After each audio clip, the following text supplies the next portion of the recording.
I will tell you the complete story now.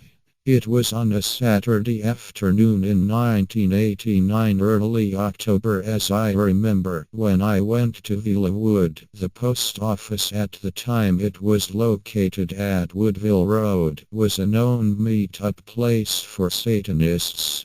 As I arrived at the post office on Woodville Road, I encountered two Satanists I knew, Vij and Shrim, who were being spoken to by an older man. I just assumed that he was asking them for directions, or was trying to get change for the phone boxes, or just knew them in general. Vij and Shrim were aged about 18 or 19, and the older man would have been about 60. The older man had the command of the conversation. Vij nodded his head in my direction and the talking stopped. Shrim looked over at me and then turned to the man and said, "He is one of us." I was then motioned to move in closer, and the conversation resumed with the man asking us if we looked at infiltrating the Catholic Church orders or other churches through getting into their ministries. But the Catholic Church was the prime target, because if the Catholic Church falls, then so will Christianity. Although he spoke to us as a group, he seemed to be speaking to each one of us individually. It was almost hypnotic. He was asking us and yet at the same time telling us. Shrim, Vij and I were not of the wannabe tough guys you generally find in groups of devil worshippers. No, we were of the occult set and had become somewhat separate from the others. I suppose you could say it was a type of elitism, not something we had aspired to, but something we fell into by default because of our dedication and studying of the occult. It was the man who told us we should infiltrate the church, and told us if we do, then we were to pervert theology, rituals and prayers. How was this to be done? Answer: by having language reinterpreted, like having words, sentences and phrases redefined. I will give you this example. If person A went up to person B and said, "I came out today," what would be the first thing to go through person B's mind? Or anyone's mind for that matter? Even if the sentence was not completed, the first thought would be this person was declaring themselves to be a homosexual. The constant redefining and corruption of words, sentences, and phrases in a church service context with the likes of prayers during Mass would render them void. This would happen because each parishioner would be in a situation of not knowing what they were specifically saying. If they were saying one word and having a guess or just making up what it was supposed to mean, it would seem uncertain and not definite. To have strings of these words in the sentences of hymns and prayers would cause doubt. Doubt in what they were saying, doubt in what they were singing, doubt in what they were thinking while they were doing both, which leads to doubt why they are there. If the purpose of going to church is to praise and honor God, then doubt within church services will lead to doubt over what they are praising and honoring, and thus doubt in God. Doubt is a powerful weapon which leaves no fingerprints as to where it came from and who was behind it. That was the first and most important priority if we were to infiltrate the church, but there was another lesser priority. That was to alienate future generations of Christians. The target was the children and minors. We were to interfere with them. Within about 2 seconds I went from confusion to knowing what he meant by interfere. He didn't say to establish relationships with them which would further lead to sexual activity. Neither did he say to rape them, but we were to abuse them. It wouldn't be purely for our sexual enjoyment, it would be to make them resentful and drive them away from the church. They would blame God, Jesus, all the priests and nuns, the parishioners, church employees, and the church as a whole for allowing the abuse to happen. In all honesty, the idea of molesting children did not at all appeal to me, but this is a war, an insurgency. At the age of 20, I had a sexual desire for older women, not younger ones. I asked, what age are we looking at here? I was thinking that these girls might be wards of the state under church care or orphans or something similar. My face felt like it had been painted with plaster and had dried. It felt like stone.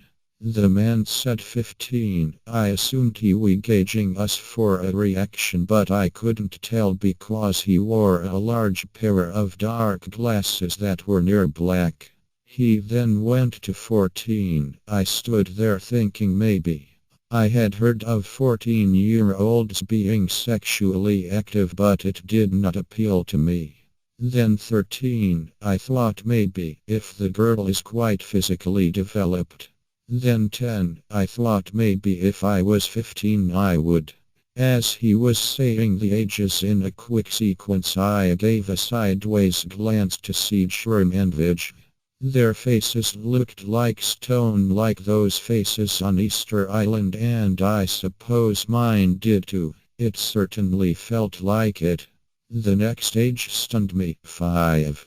It didn't stun me as to leave me in shock or want to run off. It was more of a case of really, is this necessary? Are we required to do that? Shrim then asked, wouldn't fucking these kids cause obvious damage and leave marks? The man replied in a light-handed manner, no, you don't have to fuck them. You do things like make them suck your cock, you stick your fingers into them, you slap them in the face with your dick. He then went on to say that both boys and girls were to be targeted, and then added, I like 7-year-olds. Then there was a short pause, and then he said in a jovial manner he was going home to do some housework, prepare ingredients for dinner and watch TV. He then walked off out of sight. Shrim, Vij and I still had stone faces. We didn't speak and walked off in separate directions. My stone face lasted till I got home. I can't accurately describe the feeling. It was like I was in the army as a corporal and had been spoken to by a general about a secret mission. But I was in an army, and I was one of Satan's faithful soldiers, and I had been told operational secrets by an elder. The next day I returned to Villawood outside the post office at the same time. Vij and Shrim showed up as well within minutes of me arriving there. There was no about yesterday what the.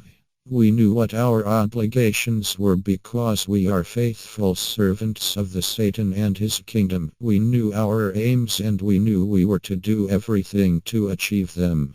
This is a war and all tactics are fair. We have to win regardless of what we have to do, because if we lose eternally.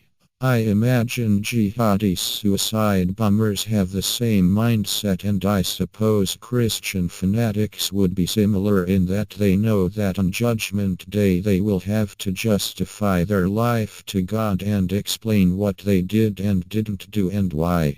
We were theistic Satanists, not atheist goths in a role-playing game. There is a satanic etiquette in that you don't ask personal questions unless you have been invited to. The man who spoke to us yesterday never introduced himself to me at all. It was Shrim's introducing me to him by saying he is one of us. That was the all clear to resume the conversation. No names were exchanged. While you might find this weird, you have to look at it from a security point of view. If I were to be disgusted by what I had heard yesterday and decided to be a good moral upright citizen and go to the police, well, what could I tell them? No name, no address, no phone number, and I couldn't give a proper description because he wore large dark glasses and a hat. You might say you could dub in Jrim and Vij. No, because I strongly doubt that Jrim and Vij were their actual names. In fact, all those of the creed use nicknames that they either chose for themselves or were given to them by others. Real names are never used in case of someone finding Jesus and confessing all. It was Jrim who knew this man extent unknown, and this man had been involved in Satanism for decades. I asked, was he a priest? I was told he was involved in the church. No church was mentioned, and neither was the position he held in the church, and I didn't ask. I didn't ask any further questions regarding the man. If Jrim knew him, then all was alright as far as I'm concerned.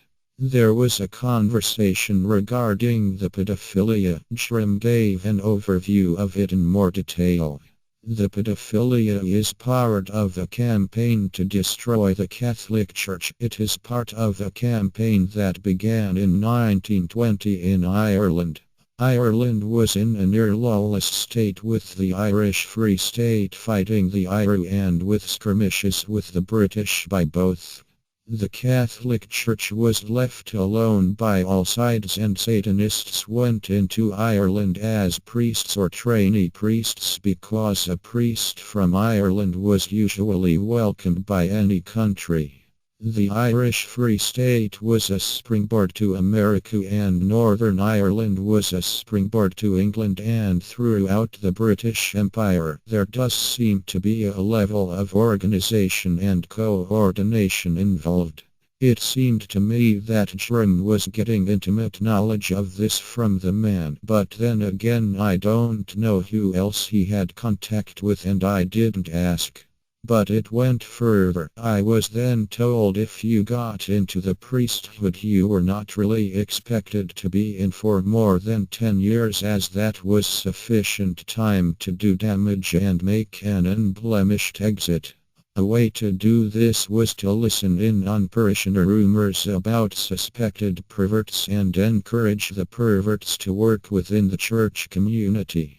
But another way to find and use perverts was by the confessional. You would have pedophiles confessing their perversions and crimes. You would have them in a compromised position, and then you offer them a way to seek forgiveness by fighting their urges.